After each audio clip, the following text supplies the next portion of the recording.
Hello guys, welcome to ऐसे noir. इस channel पर हम एक्सप्लोर करेंगे true crime cases and story behind headlines. So let's begin.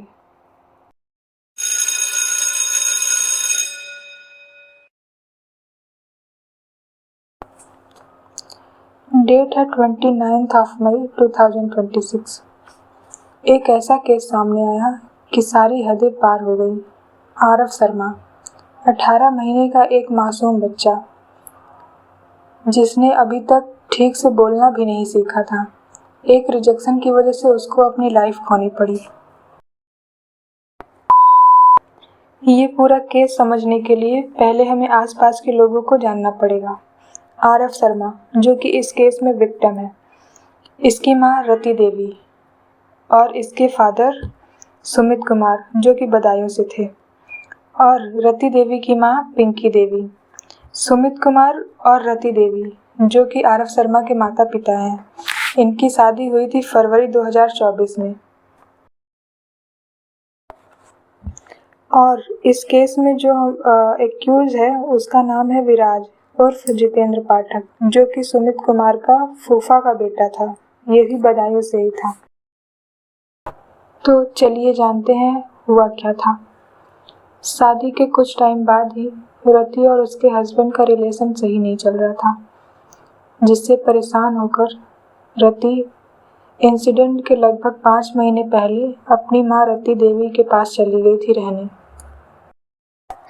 इसी से रिलेटेड डाइवोर्स के लिए कुछ कानूनी सलाह लेने के लिए रति अपनी मां और आरव के साथ अपने एक रिलेटिव के यहाँ सिकोहाबाद आई थी, जहाँ से ये सारा इंसिडेंट स्टार्ट हुआ था। फिर आता है विराज, जो कि रति से शादी करना चाहता था, और रति के स्टेटमेंट के अकॉर्डिंग वो लगभग 3 महीने से उसका पीछा कर रहा था, और 1 महीने से वो उसके सामने रति के सामने प्रपोजल रख रहा था शादी का, और ये प्रॉमिस भी कर रहा था कि आरव का वो पूरा ध्यान रखेगा और उसकी पूरी जिम्मेदारी लेगा। लेकिन रति ने अपने कुछ पर्सनल रीज़न की वजह से इस प्रपोजल को रिजेक्ट कर दिया। अब यहाँ रति के रिजेक्ट करने का रीज़न कुछ भी हो सकता है उसका कोई पर्सनल रीज़न रहा हो सकता है वो आरव का अकेले और बेहतर तरीके से ध्यान रखना चाहती हो। लेकिन विराज को ये रिजेक्शन बर्दाश्त नहीं हुआ। तो जब रति सिकोहाबाद अपने रिलेटिव के यहाँ गई तो विराज भी उसके पीछे पीछे चला गया। तो ये बात वहाँ किसी को ऑड नहीं लगी, क्योंकि विराज आता जाता रहता था, और क्योंकि वो खुद भी एक रिलेटिव था उनका, तो ये चीज़ें उनके लिए नॉर्मल थी। रति के स्टेटमेंट के अकॉर्डिंग शनिवार लगभग 2:30 बजे यादव कॉलोनी में विराज आया, घर में बैठा, पानी पिया और बिना किसी से ज़्यादा बात किए वो घर से बाहर निकल गया। एंड देन उसके लगभग 30 मिनट बाद तक वो किसी से कॉल पे बात कर रहा था। क्योंकि 2:30 बज रहा था, दोपहर में लगभग गर्मियों का मौसम चल रहा है तो सब सोते ही हैं। तो रति ने आरव को आवाज़ लगाई उसको सुलाने के लिए। उसी वक्त विराज वापस घर के अंदर आया और आरव से कहा, आरव चलो तुम्हें टॉफ़ी दिलाता हूँ। क्योंकि विराज रति के यहाँ आता जाता रहता था, इसीलिए आरव उसको अच्छे से जानता था। वो खुश होकर साथ में चला गया। घर से लगभग 50 मीटर दूर सुनसान रोड पर उसने उस मासूम को लगभग 8 बार पटका, फिर घर के पास फेंक कर भाग गया।